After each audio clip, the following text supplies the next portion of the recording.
Hello বন্ধুরা, আবার একটা আমি নতুন ভিডিও নিয়ে তোমাদের কাছে চলে এসেছি। যাদের আমার ভিডিও ভালো লাগবে তারা প্লিজ আমার ইউটিউব চ্যানেলটি সাবস্ক্রাইব করো, পাশে থাকা বেল বটন যেটা আছে সেটাকে ক্লিক করো। আজকে আমি একটা নতুন টপিক নিয়ে আসছি, যে আমরা যখন অন্যান্য খাবার খাই যেমন মিষ্টি নোনতা, আমাদের মুখভঙ্গি একই রকম থাকে, কিন্তু যেই আমাদের টকের কথা মনে আসে অনেকেরই কিন্তু মুখের ফেসটা একটু চেঞ্জ হয়ে যায়।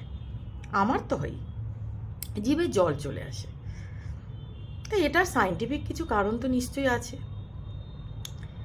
সেই বিষয়ে আজকে আমি তোমাদের কিছু বলতে চাই।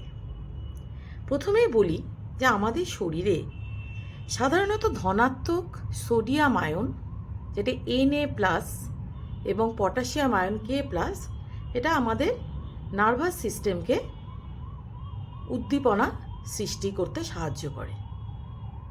কি বললাম? সোডিয়াম আয়ন এবং পটাশিয়াম আয়ন, এগুলো ধনাত্মক আয়ন, এগুলো আমাদের স্নায়ু উদ্দীপনা সৃষ্টি করে থাকে।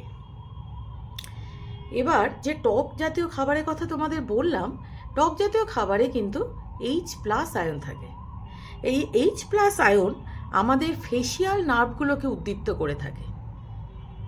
ফেসিয়াল নার্ভগুলোকে উদ্দীপ্ত করার ফলে আমাদের অনৈচ্ছিক যে পেশিগুলো, সেগুলোর সংকোচনের একটা কারণ হয়ে দাঁড়ায়, যেই কারণে টক দেখলে আমাদের কিন্তু মুখের বিভিন্ন রকম রিপারকেশন শুরু হয়ে যায়।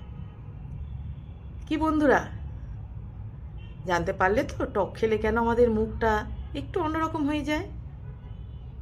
ভালো লাগলো ভিডিওটা? যদি ভালো লাগে তাহলে সাবস্ক্রাইব করো। আবার একটা নতুন ভিডিও নিয়ে আমি খুব তাড়াতাড়ি চলে আসবো। ভালো থেকো বন্ধুরা, সুস্থ থেকো।